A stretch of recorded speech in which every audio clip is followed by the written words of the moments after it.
Hello everybody, Danny and Wanda back from Deepsouth Homestead. Y'all were expecting a live tonight, weren't you? Yeah, and guess what? We have a cold front coming in. And some rain. Some rain. It hasn't rained here in... it drizzled. Yeah, but that's not rain. I'm talking about rain. We haven't had a rain in almost 5 weeks now. Yeah, we've had like a drizzle. An eighth of an inch here. Day. Quarter of an inch there, you know. We say drizzle, just time you feel it, it's gone. It's gone. Our front pond's down over a foot. The back pond's down. The back pond's down maybe 4 inches, I imagine, something like that. It just isn't raining. And we haven't had no rain, but we have 100% humidity. And yes. Every morning we wake up, water is dripping off of everything, you know, because the humidity is just so high. And foggy, oh my word. Some mornings you can't see the sidewalk out here in front of the house hardly. It's so foggy, but our plants love it. Yeah, I mean, it's great weather for growing. The carrots and the greens, the kale is all outside. They're getting moisture every day. Yeah. So we have a lot of people say, how do you do all this and water everything, keep everything watered? I don't have to. In the South, that's one thing. Like right now, our coldest temperature we've had so far, we got down to 32 one morning for about 2 hours. That we thought we was going to lose our peas, and we picked them. Well, guess what? They're still green. Now the tops of them got bit. They've had a lot of new growth coming out. Wanda and I picked another mess of peas the other day, but the deer's eating them so fast. I mean, we took all the bone sauce up. We took the string around, and we had bone sauce on little pieces of rag. A rag all around it, and we took those up and. We have this one little deer that's been here a whole winter. I mean, all fall already. Yeah, all fall. And so he's going in, he's munching the tops. And he likes to munch the tops. And now I think another deer's joining. Yeah, we've got a little bit bigger one joining. And it might have been his mama that's been at a distance and wouldn't come up because of the bone sauce. But now they're back. They're back. And it's okay because they're not doing any harm. We're okay with that. We're okay with that. And at some point, if we want to, we can actually take one of them if we want to. So that's what we've been kind of doing a little bit since last Sunday. Danny was bent over just washing a bucket out and stood up and heard something pop. And we think he messed his knee up or something in his knee. We don't think we messed my knee up. I know I messed my knee up. We spent 2 or 3 hours at the ER on Sunday evening. They just x-rayed it, said it wasn't anything broken, so he didn't have not broke, but said couldn't guarantee me there wasn't something tore in it. So I've been off of it. I mean, it doesn't. The crazy thing about it is it doesn't hurt unless I'm in a specific position. I can walk on it all I want. Doesn't bother me. But he is. But I use a cane. The problem is if I stop and sit down, and I go to get up, then it's been in a position and it hasn't been moving, and it hurts just a little bit to get up, and get going, and now all the pain is now on the back side of the knee, going down the back of my calf. It's like my calf muscles is all just stiff and tight, and you know. So I told Wanda, I said, you know what, it wouldn't have done no good to go get an MRI right now anyway. Nobody's going to do nothing. It's the holidays. So we're just taking it easy and just doing light duty stuff, you know, sitting mostly doing things if I can. I do still walk because I learned if I leave it immobile, it gets stiff and it does hurt. But as long as I'm out walking around, moving it, and not being crazy with it or something, it stays limber. So I've been doing the chores. Yeah. I've been getting up first thing in the morning and making breakfast. The last 2 mornings he's been helping me some because he can stand up. I mean, it's not like it's not like I can't stand. But I've been getting up doing breakfast.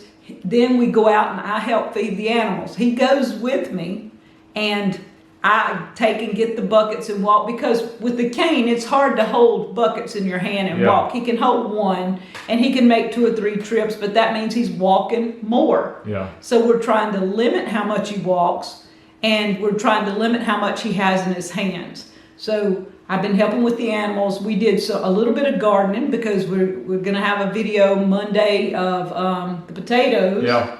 And We moved a few trees. I did the digging, and then they weren't heavy trees. No, They they were weren't. small switches, and it's nothing. Well, that's the movement of the trees is the thing about permaculture. We planted these trees a year ago. These were 2 Carpathian walnuts and 3 hazelnuts. yeah. Well, come to find out, after doing some research, I had both of them in the wrong place. And I noticed they hadn't grown at all, hardly. Now, the hazelnuts had started growing a little bit. But they needed a drier. They needed area. a drier ground, and the Carpathian walnuts needed a wetter ground. And so he had them just I had them just backwards. So we moved them around actually today, Yeah. and swapped places with them. And it's actually going to be better because the walnuts give off a chemical into the soil that prevents anything from growing anywhere close to it. And where they were, there were some apple trees close by. Wanda's rose garden was close by. We had some Chinese sawtooth oaks close by. And I told her, I said, you know what? Let's just move them off down here where the others was. There's nothing down there. They're all by themselves. And there's a water source. And there's a water source right there close by. So maybe they'll do okay there. We'll see. Yeah. You know? And he was worried about the cattle trailer. Well, we've got that taken care of. He can sit down and sand and paint. So he's been doing that off and on. Yeah, and he already had the boards done. So I already had the boards done. I handed him the boards. He would sit down and I would go get in the barn, get the boards, bring them out and hand them to him. He'd put them in place and hammer them down. Because you weren't bolting them or anything. No, I'm You not just bolting needed them. No, they don't. Well, this particular trailer, the boards in the bottom of it don't bolt. They have a piece that goes down beside each side of the trailer that fastens to the boards, and that's what holds them all in place. And so he did all that. He got the boards in place. He sanded. You're not through with the sanding. Oh no, I'm not through the trailer by no means. I take one section at a time, and I really detail sand it and get it all back down to where it's clean, like it needs to be. And then I paint it. I'm using a good commercial grade International Harvester Red industrial machinery paint that has a rust inhibitor built in with it. Not to mean that it won't rust, but I did do that, and it's kind of shiny. I like that. Then I went and because I got to measure in the trailer, and the trailer's 82 inches wide. Well, the law states any trailer over 80 inches wide, you have to have a center set of red lights under the back end of it. Well, when you load cows in, they're just going to step on the light and tear it up if it's there. So I went and I looked in my shop and found some angle iron, and I bolted the angle iron to the back of the trailer, about a 2-foot section of it. Where it comes out this way over the light underneath. Yeah, if the cow steps, he steps on the angle iron now, not the light that's below it. And we was in town the other day. We stopped by Tractor Supply and picked up the little strip light that goes across the back of it and stuff. So that was, and we replaced the trailer jack wheel on the front of it.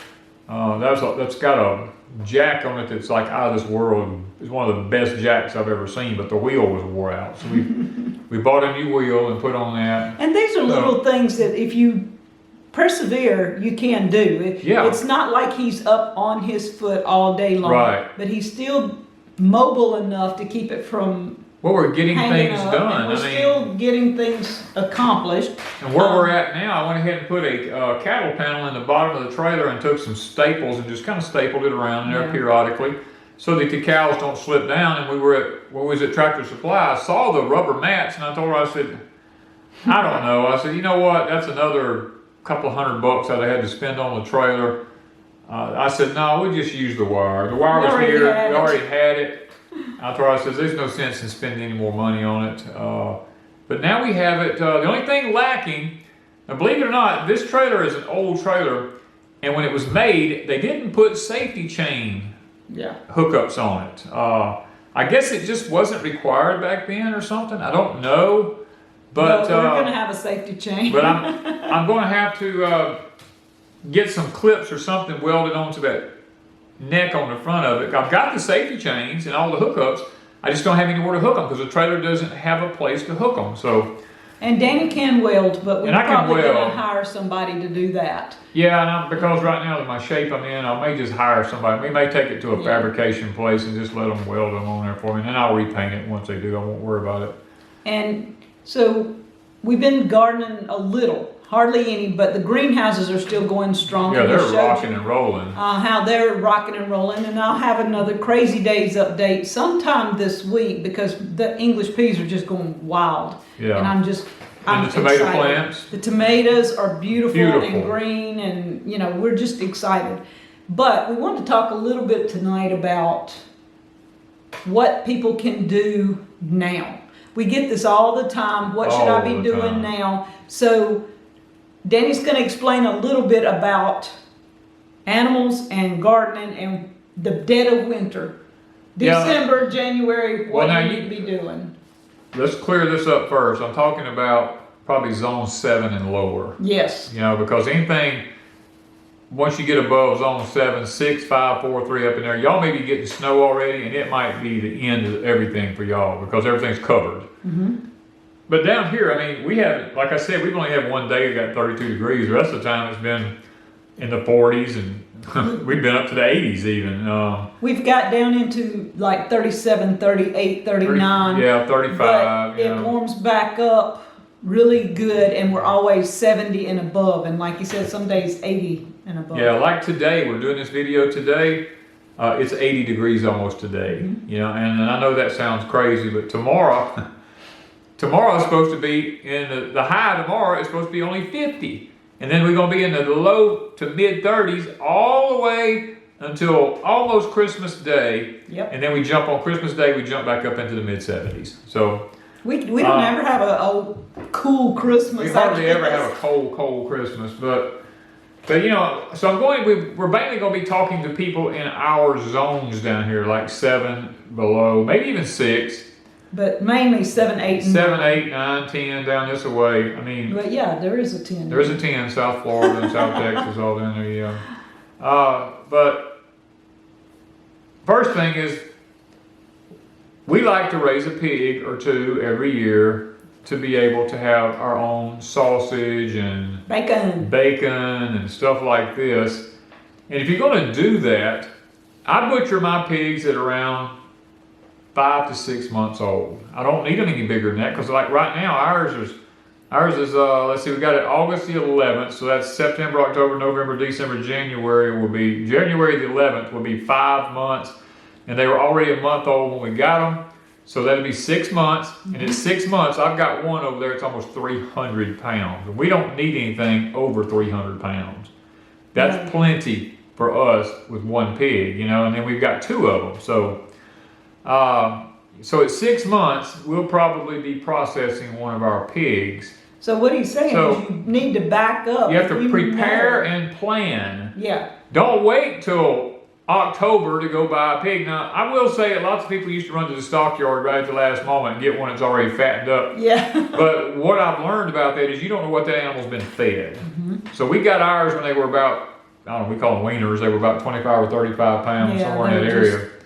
And we know what we fed them. And when we get ready to butcher them, we know what we're eating, you know. And So you have to plan months ahead to know that in January, if you're going to process a pig, you better have gotten it in enough time. If you want it 6 months, you go 6 months earlier. Yeah. If you want it a year old, you better get it 1 year and wait till the next. I mean, that's planning ahead. a lot of people say, oh yeah, it takes a pig 8 to 10 months. No, There's a variety too. it all has to do with breed of pig and how much you feed that pig. Now, I give our pigs, I give them a half a gallon of feed a day. But And then we give them any scraps, Yes, sir. any green stuff, anything that we have Sweet extra. potato peelings, I mean, vegetable scraps, it don't matter, garden scraps, all that stuff goes to the hogs. Acorns, we have gillions of acorns laying everywhere. And my grandkids were here yesterday and they picked up 2 buckets of acorns and we took them over there and those pigs were happy. Yeah. I told them they love acorns, so the little ones got out and picked up a whole bunch of them. We take them over there and feed them. That saves Danny and I doing it. We do this a couple of times a A week. couple of times a week, we'll If take you a don't- rake or something to rake them up and take them over and dump them in there to them. But the thing about it is when you feed pigs, you have to understand that the fat in the pig, if it's not fed acorns or whole kernel corn or cracked corn or something like that, the fat won't be solid and hard and stiff. It'll be a real soft type fat. And if you feed it too much soy, then it'll be bitter. You know, so we try not to, we try to watch what we're doing and to make our animals taste really good. But now gardening, we're still gardening. I mean, we still got... Even though we have the high tunnels, it's different. We still have stuff out in the fields. We've got tender greens that's probably, I'm going to say, what, 12 inches tall at least, or taller. Kale that's knee deep on me, so that's probably 2 foot at least. 2 foot. At least 2 foot deep. And we have given away and eat ourselves, feeding to the animals and everything. You can't even freeze dry. You can't even tell we touched it. I mean, it has done so well with our growing conditions this year. And everybody goes, yeah, okay now. I'm gonna get this. I thought you said we was gonna be into a grand solar minimum. We was gonna all freeze to death. No, I did not say that. If you go back and listen to what I tell you about a grand solar minimum is extremes. And he's always said that. He said it's about extremes. If it's cold, it's going to be extremely cold. If it's warm, it's going to be an extreme warm spell. If it's violent, it's going to be crazy violent. Yes. And that's what we've been seeing the last few weeks. If it's going to be drought, it's going to be crazy drought. And then all of a sudden you're going to have flooding. We've experienced that this past couple of years. Extreme drought, but when it starts raining, we get floods. Yeah, that's the whole thing. I mean, it's about extremes. And that's been exactly what's been happening. I've told people, you know, they got this section of the country down through here that they're really targeting right now. And the weather has just been doing just what I told you they told me it was going to do. It's been training right over that area, just coming and going. Severe weather, you know. Flooding. And tornadoes, all this type of stuff. And guys, it's by design. But that's not what we're talking about tonight. What we're talking about tonight is being able to grow stuff. Now, Wanda and I have taken on a project here back in November with a company. We've worked with this company since the 1st of November, actually. It might have been even before then. Maybe in the end of October. Maybe the end of October, because I have a soft spot, believe it or not. Occasionally. Because I look at so many people that leave comments on our videos, and they talk about, man, I wish I could afford to do this, or I wish I had this, or I wish I could have a high tone, or I could have a greenhouse. I can't put one in my yard because I don't have enough room. Well, I found a company, and the company's working with me, and we've designed a little small greenhouse that has roll-up sides. It's a 10 by 10. We have a video on that. And you can get it in a 10 by 20. You can get it in a 10 by 20 if you want it. And they also have financing available. Yes. That's the thing about it. That was one of the things I was pushing for. I told them, I said, it's fine to have to get a greenhouse with roll-up sides, but financing, because people can't afford a lot of money up front. So we found a finance company that's agreed to finance them. And guys, a lot of people saying, yeah, but now I thought you said in the Deep South the greenhouse wouldn't work. This greenhouse is only 10 feet wide. Okay, a 10-foot wide greenhouse with both sides rolled up with an 8-foot top on it will cool itself off. You don't have to have all kind of ventilation systems in them. Even though I am actively working on a solar ventilation system to go in one of these. Now the 20-foot one it would probably need it. It would need it. The 10, I don't think the 10 will need it if you roll the sides up on it. But we're going to experiment this next year. It's all an experiment this coming year. But this thing is made out of some really heavy metal. It's really durable, strong, and I think that... And the plastic, even if you had to replace the plastic every couple of years, or something happened and you know, you can tape tears. But even if you had to replace the plastic, it's a minimal expense compared to a long high tunnel with lots of plastic. A 10 by 10 is not that much plastic. It's not that much. And I mean, if you had a good tarp to throw over it until you can get your new plastic, You can cover this 10 by Well, 10 easily. You can do it with a shade cloth. Yes. I mean, you can pick your shade cloth up at Lowe's. I mean, they got them cheap, or Home Depot. They got them cheap. We have an extra one out here. As a matter of fact, we're going to use one on it that we already had that I bought previously. So I mean, it's going to work out. We're going to use ours mainly for seed starting because we needed somewhere to start seeds in. And I'm going to be moving all my, probably all my, what you call them, GreenStalks. Yeah. My GreenStalks, my vertical planters over there for the winter. It would make it easier to have all 3 of them in one place and take care of them than it does. I put 2 of them in my high tunnel, Yeah. but they're right in the way to me. I don't like having anything in my walkways, and so I would rather have them over there, and then he's going to build a little table and stuff, and people want to see what he's going to build. Yeah. And when the leg gets a little better, we're not in a rush. Not in a rush right now. We're going to probably we may start our sweet potato slips in it. Yes. For this coming year. I mean, so there's lots of things we're going to use this for. And because of just a soft spot in my heart for people that I felt, I mean, I don't feel sorry for people, but in a way I was moved by so many people that said, man, I just can't afford one, or I'm in an HOA, or I'm in a subdivision. All I got is maybe a 10-foot by 15-foot area in the backyard that I could do something, and I can't find a greenhouse that's sturdy enough to withstand all of what we need. And guys, I've done my best to try to make this happen, to help people out. The company we're working with is getting these greenhouses put together by a local company, not here local, United States local. They're USA made. Yes, and the company had some directions that were not the best in the world. So Danny and I helped Remington Solar rewrite the directions. Now the greenhouse building company, the sheet metal company or whatever, is not involved in this other than providing it. Yeah. They're doing all the prep work. They're doing the fabrication. Yeah, that's what I'm looking for. But Remington Solar is the one that is going to have the directions. They're going to have our video up. They're going to be working with people, and like you said, financing. And that's a biggie in this day and time. That's a biggie in this day and time, helping people afford to do one.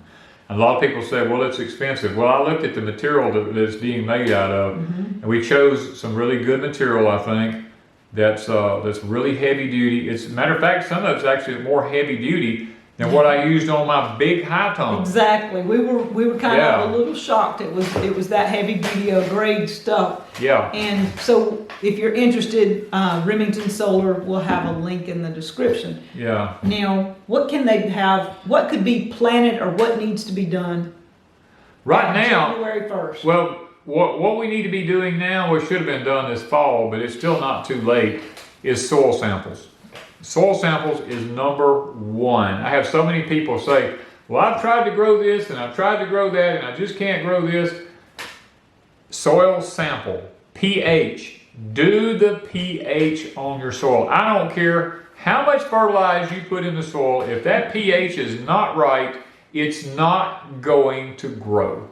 And where do they get a soil sample taken? You can go to your local county extension office, or you can go to your universities a lot of times, or you can just go online and Google soil sample test, and you can send it off. I think ours was $8 per sample. I think so, eight per sample. Yeah, and you can tell them in the sample. I took one sample for trees, fruit trees.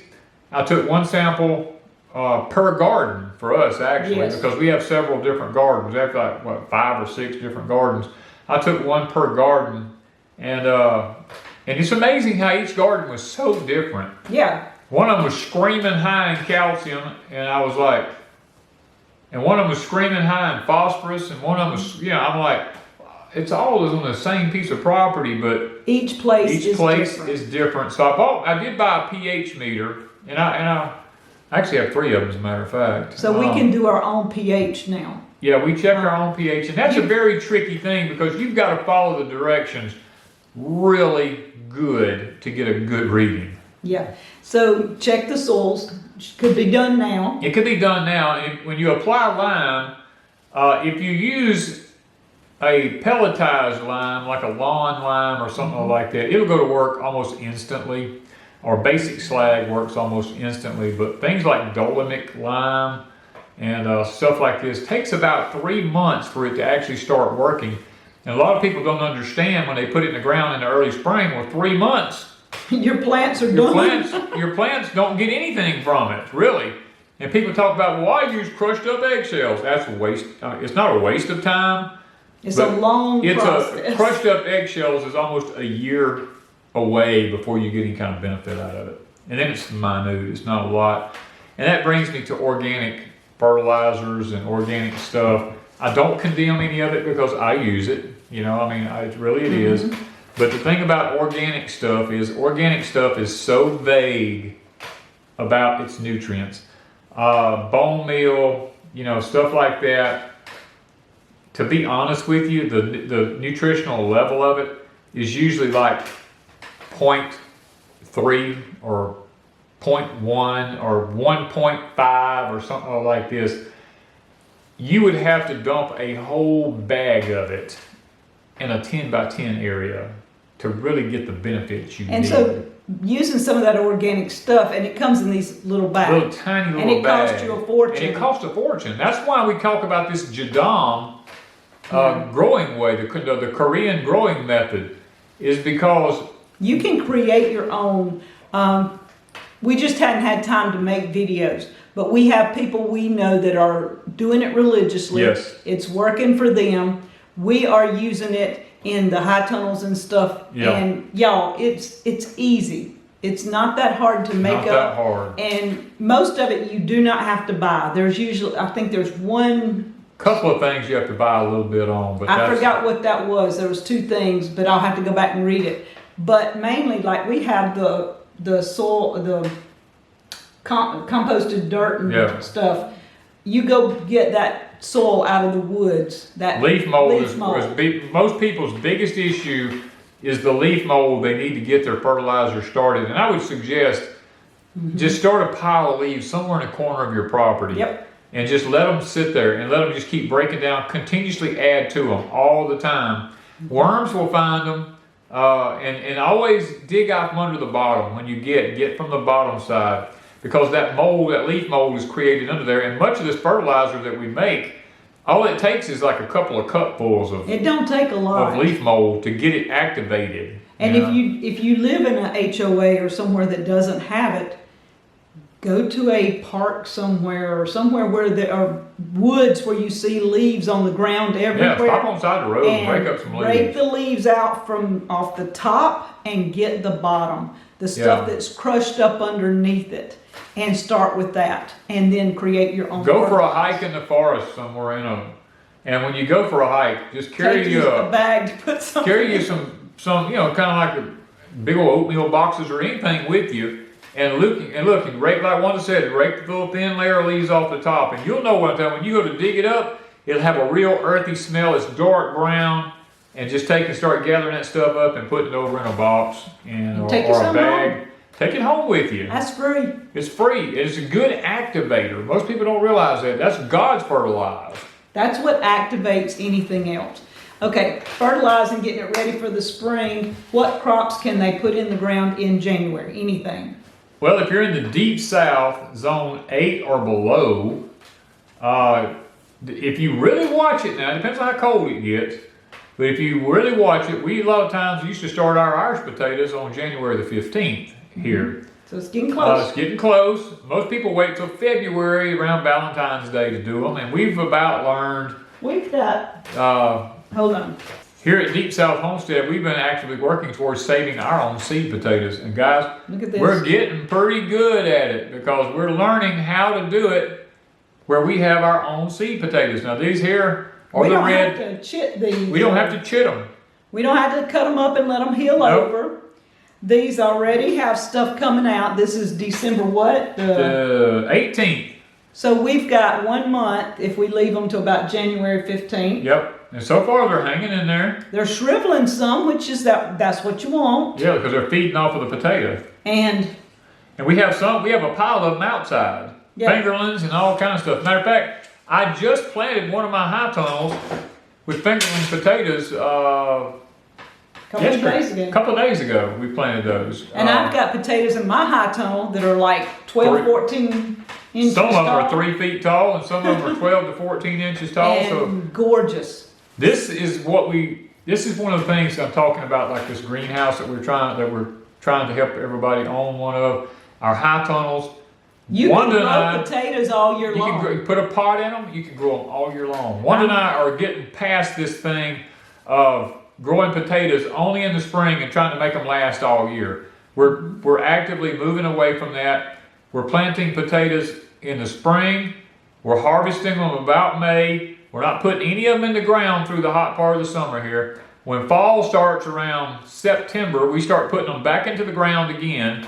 And then we begin to harvest all winter long. And we're made eating them fresh some good potatoes for lunch Oh, today. we had fresh ones today that we dug up that just came up where we missed them in our kale. I mean, you saw the video. I mean, we have them. No, it won't come out till Monday. Oh, it won't? Okay, I'm sorry. Y'all will Monday, see. watch the video and you'll see. And I have a GreenStalk that my fingerlings are dying back. So I'm going to be doing a video on Crazy Days this week to see if I have any fingerling potatoes in the GreenStalks. Because people are wanting to know, can they grow potatoes in a GreenStalk vertical planter? And so we're rotating that stuff out. Then I've got English peas in the high tunnel, but outside. When do you plant English peas? In January sometime. I usually plant my English peas here about mid-January. And what Wanda and I have done, we started these back, what was it, October? I think it was in the end of October. The end of October, we put these English peas in the ground. We lost the first crop because we watered them too much. Wanda did.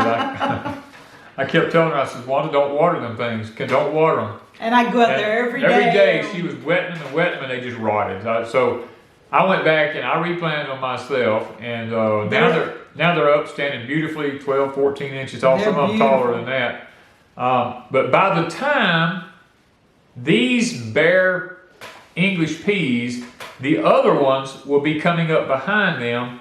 And rather than Wanda and I, we've come up with this concept of how we're going to do things here. Rather than us canning all the time and using up lids and jars, we're going to start trying to rotate stuff out and keep fresh coming in all the time. Now, I know we can't do it during the summer because English peas won't grow in the heat here. But And in that case, we figured we're going to can what we need for the summer months, and we're going to eat fresh all during the winter months. Now we're doing the same thing with our carrots. And the deal is, with the freeze dryer now, I can freeze dry English peas, and they're almost like fresh. Yeah, they're like fresh. So I can freeze dry and put in a vacuum seal bag, and not a vacuum seal, but a Mylar bag. A Mylar bag, yeah. And we can have some almost fresh tasting English peas all summer, and we can can what we have left over. Yeah. Carrots, we're eating fresh carrots right now. We're learning with the carrots. We were harvesting our carrots all at once and trying to can as many of them as we could. And we've got, I don't even know how many jars of carrots. Way more carrots way than more we than know. what we need right now. So I told Wanda, I said, look, let's stop this. Because canning, let's just be honest about it. When you run something through a pressure canner, it gets rid of a lot of the nutritional value in it. And we have enough carrots for soups and making carrots anything we want For a long for time. probably a couple of years. Couple of years now, yeah. And so now we just want fresh. So And what we're doing now is I thinned my carrots a week ago. a week ago. I thinned them out to about 1 inch spacing all around everywhere. We took the ones we thinned out. And then some of them weren't this tall. Yeah, but they're like 1 inch long. Some of them maybe 2 inches long. Some of them 3. Some of them 4, depending on the spacing I did. I threw them over in a Ninja, and I pulverized them just a little bit, just where they weren't very, little bitty pieces. Those tiny chunks, yeah. And I made his carrot salad. And so he has carrot salad for a week when I do that. And so he went out today and pulled. I pulled a handful today because I found a place in the bed that I didn't get thinned like I want. Because I like for my carrots to be thinned around 2 inches away from each other in all directions. And I'm not anywhere near there yet. I told Wanda, I said, this is the deal. From this point forward, I'm just going to eat fresh. Every few days, I'll go out and I'll pull up a few, keep thinning them out further and further apart. and we will use those thinnings to eat fresh, and we won't be doing any canning. Yeah. We're just going to eat them fresh. Every few days we'll get a few fresh ones to eat, and they'll probably last us till, I don't know, if they start getting the little hair roots on the stuff and we have to take them out, We'll take them. then we'll either freeze dry them, which is probably what we'll do. Yeah, the freeze-dried carrots Freeze-dried are carrots amazing. are amazing. And I can make his carrot salad with it, and he likes it. He Yeah. said it's not as good as fresh, but it's the next best the thing. next best thing. So when you can a carrot, you can't make carrot salad because No. they've been cooked. You need fresh carrots, and that's the way I can freeze dry them. I can shred the carrots, put them over in the freeze dryer, seal them down, and just open a bag, add some water, chop them back up, or add them as is, whatever. As is, yeah. Just, And he loved that. It works out So- really well. That's one of the things. We will start most of our starter plants, end of February, 1st of March? Probably the end of February, because now the slips for sweet potatoes, we're gonna get everything at an early start this year. We're starting them this week. Yeah. So we're gonna try In to a get, greenhouse though, not outside. yeah, they'll they're be in gonna the be in a greenhouse. And we even had one comment that said, well, why not? How come you hadn't talked about your greenhouse behind the shop anymore? That greenhouse I've showed it several times. has very poor ventilation on it when I built it. We thought the ventilation we had was going to be really good, but we had to figure out what it's really good for. And what we have And we found it is growing pineapples. Pineapples Amazing. love heat. We have pineapple plants in there as tall as I am. And I've got a pineapple that's about yay big, and Yep. it's green, but Danny's checking it and keeping it watered, and so we'll have a fresh pineapple. And we found that we end up 2 to 3 pineapples a year right now. Yeah. And to us, that's amazing because I don't go buy them. No, So pineapples, let me say this, pineapples are like strawberries and apples. They're one of the most dangerously sprayed, I don't know if you call them a vegetable or fruit or whatever, they're a fruit, I guess. One of the most dangerously sprayed fruits in the world. You got apples, strawberries, and pineapples. If you buy them from a store and the POU code is not organic, you have just bought one of the most chemically sprayed products that there is. So we like our own. Yes. And we have strawberries. Strawberries should have been moved in November. We're a little behind. I did some of them yesterday. I'm still working with the strawberries. So strawberries should be planted or moved now. Yeah. Onions and garlic. You just planted onions a month ago. And About a month ago, we're fixing to put January something around the 15th or something like that. We'll be putting more in the ground. Yeah. Yeah. Garlic should have went in recently, and you can still put it in. You can still put it in, but it's better if it has done been in, because our garlic's up about 10 inches tall, 12, something like that. But you did plant a little more this week. I did plant some more. Now, we only grow elephant garlic here. I have tried all the other varieties. I've tried like 10 other varieties. I tried stratification by putting them in the refrigerator in the bottom drawer for 2 or 3 weeks and all that. It just doesn't work to make the big bulbs. The only thing that works for us, bitty bulbs on just little tiny, but it's still garlic, but it's just little.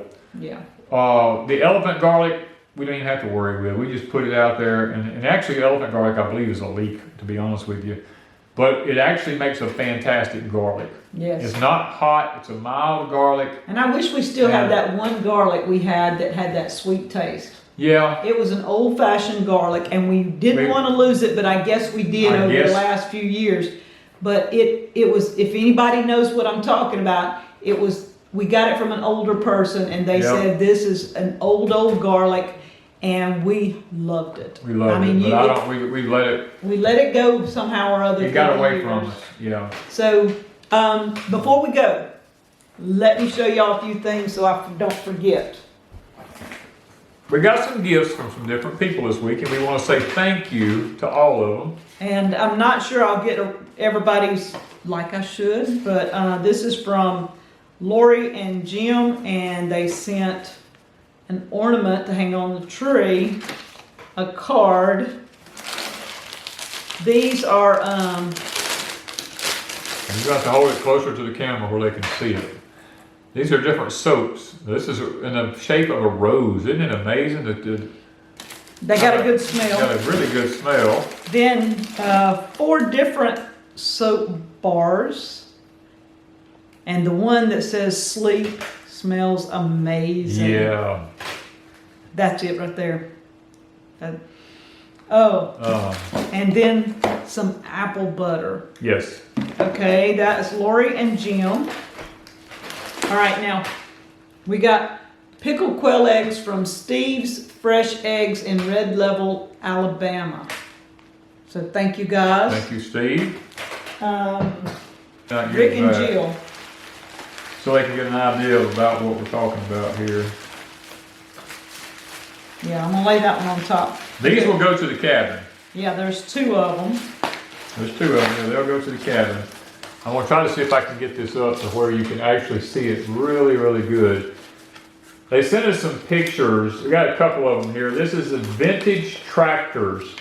They know how much I love my Cub Farmall. Look at the color of that. Matches the color of this room. Huh. Amazing. They did some good work on that. This is a model, does that say 14? Or Model what? H. Model H, 1939 to 1953, American Massey American Memory Plant. Prints. American These Memory were Plant. in a, I read the letter. They were in a estate sale, Yes, and they got them. and they got them. I mean, this here is a Farmall. They know how much I love my Farmalls. All right, cards from Donna and Scott. Maranatha Baptist Church. Lisa. Jan. Cindy. Bonnie. And I'm sorry, if some of these I might have done last week, I might have mixed them up. Debbie. Let me see. There you go. Debbie. Stiegel Family Adventures sent us a letter. Charlie, Brandy, and Autumn from Pafford. Yes, Pafford. Homestead. AJ. And he sent some CDs and I think maybe some seeds. I forgot a note. CDs and a note from AJ. Kate, who is Saddle Ridge. That one's gorgeous. That's pretty, yeah. Buddy, Libby, and Nanny Joyce from Gemini Homestead. Even moving, she got, I bet Nanny Joyce did them. It's possible. All right, Marcia from Kansas Misfit. And I actually sent a recipe inside it. Yes. And we might have got other stuff. Y'all, I don't know 100%. I'm trying to keep up with stuff, but Danny and I are running 90 to We're running nothing. 90 to nothing right now. With my old bone leg, I'm slowing everything down. Wanda's got a lot going on. My daughter brought me some bowls yesterday, so I don't have them in here. These are new coffee cups. Can you hold that where it'll... I can get it where to focus. We're hoping to have well, I don't know. Is it doing? I'm trying to get it where the light from the windows is going to be messing with Yeah. it. Anyway, it's a front porch swing. It's the same icon that we're using or Of our logo we've yeah, you got it changed too to. close to the camera. You got to come back all the way from it. There we go. Our logo that we're changing to is on the coffee cup. These are, what do they call them? Coasters. Car coasters. Yeah, car coaster. We're going to have a few of these. I'm going to put some things on Etsy first of the year. And so there will be some coffee cups. I just got to figure out on shipping so I don't break any. Make sure I get that down. And then we're going to have tumblers. Lots of people really like the tumblers. So we're I having like some the tumbler. custom made tumblers. And these are made out of stainless steel. This is not plastic. Yeah, so these are going to be a little pricey because they are stainless. And whatever you put in it, if you put hot, it stays hot. You put cold, it stays cold. Yeah. This is a big, beautiful rooster. It says Rise and Shine and Deep South Homestead across the top. We're going to have one that's going to have a barn on it because it's the barn similar to something Danny likes. It's going to have Deep South Homestead. And we're going to have one with a saying about dirt. I ain't going to tell you what it is. You're going to have to wait for it. And we're going to have a Crazy Daze one. Oh, yeah, that's it, I think. Yeah. So we will have these on Etsy first of the year. And I have got to where I tote mine 24/7. Wanda lives with hers in her hand now. Yes, because my coffee usually gets cold. No matter what I put it in, it gets cold after 20 minutes. This thing, it stays warm most of the time. If I use my perk pot, I end up having to put ice in it because it's too hot and it'll still burn my tongue even 20 minutes later. Yeah. Okay. So. Well, with all that being said, it's one thing I want to say, and I don't want people to get upset with me. Wanda's always like, oh God, not again. But I do need to tell them something too. It is the holiday season. And it is a time of the year set aside for us to worship our Savior in His birth. Now, I know He was not born this time of the year, but guys, let's quit badgering one another and let's start honoring our Savior. Now, I do know that He was born 6 months after John the Baptist, and that puts it somewhere around the middle to the end of September, if that be the case, or our calendar, that is. With that being the case, I just want to say some things here. With that being the case, if you back up 9 months from that point, that puts you around mid-December to late December for a conception. If you believe that life begins at conception, then He was born, technically, by the Holy Spirit into Mary's womb in mid to late December. So don't badger people for trying to honor the Savior this time of the year, because He was conceived this time of the year. And I believe that birth begins at conception. And even though we don't do a lot of Christmas things, now I like to decorate. I love the decorations and stuff, and I don't worship my decorations. We don't worship trees, and we don't worship decorations. And it's just like when I decorate for fall, or if I decorate for spring, or if I decorate because I want it to look country, or I decorate because I want it to look Victorian, or it's not because I worship that, it's because that's what I want my house to look like. Yes. So why can we not get along? And if you don't like to decorate, then don't. Then don't. I mean, but I'm look, not decorating this year, but I want to. But Danny didn't get my fireplace done. And I wanted to decorate the cabin and have it all beautiful and show everybody Christmas at the cabin. But that ain't going to happen. We got 7 days.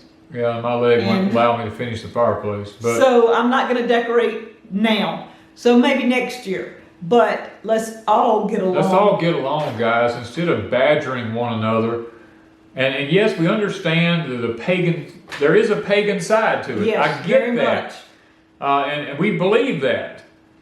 But we don't worship the pagan side of it. We worship our Savior. And people get together. I've heard so many people say, I won't go to my family's on Christmas because it's a pagan holiday. Okay, any day of the year that you go to your family's could be a pagan holiday. It could be celebrated somewhere in the world as a pagan holiday. And you don't even know about it. So are you doing something wrong? I'm not saying celebrate Christmas. I'm saying don't forgo getting together with your family. It could be the last one. It could be the last one you had. I mean, I lost my brother just a few days before Christmas this year. And luckily, I look at it as God.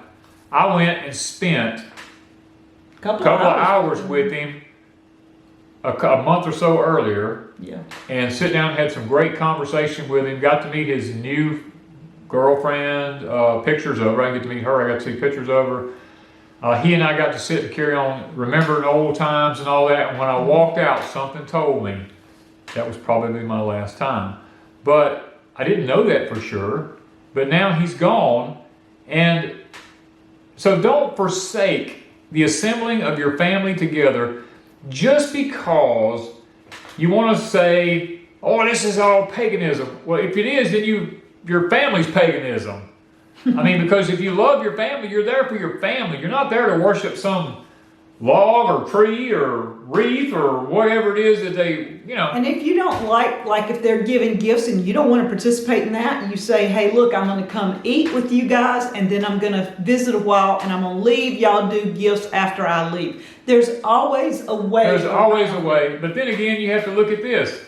Lots of times Hanukkah falls on the same time Christmas is. And people celebrate Hanukkah by giving of gifts and have lights and festivals and all that kind of stuff.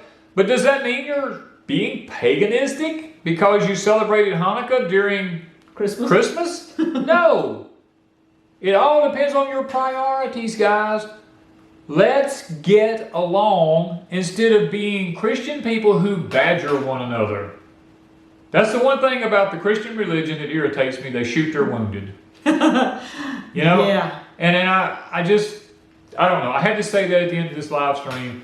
I want everybody to have a very Merry Christmas and a happy holiday season. And a Happy New Year.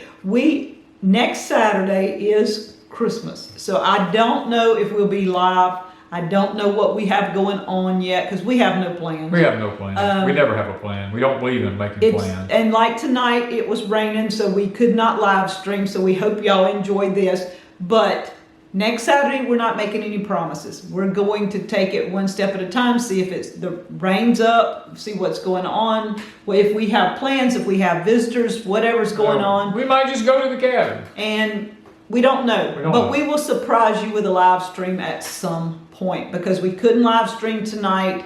We will do that again. We will surprise you like we did the last time. And I'm sorry about the last live stream. Wanda went to edit out a little bit of Danny's uh-oh moments. Yeah. And when I edited out the uh-oh moments, YouTube edited out everything but the uh-oh moment. Yeah. So Wanda had to delete the whole thing. And Danny is not politically correct. I don't really care about political correctness. I don't care about lots of things. I just tell it like it is. But he didn't mean to hurt feelings. I didn't mean to hurt feelings. The way he said it, people took it wrong. People were taking it wrong when I talked about the Chinese people and all that kind of stuff. Guys, I was talking about the government. The government is communist. Soviets are communists. They hate you. Okay, before we get any further. No, but that's the point I was trying to make. And sometimes I get carried away. And the way he says things, people take everything literally. Yeah, because they just wear their feelings on their shirt sleeves. Yeah, and so we understand that. So guys, with that, we wish you a Merry Christmas, Happy New Year, and I'm going to say it, spend time with your family. Spend time with your family. And look, honor the Lord one way or the other. Just make sure you do it. Yes. Thank you guys from Deep South Homestead.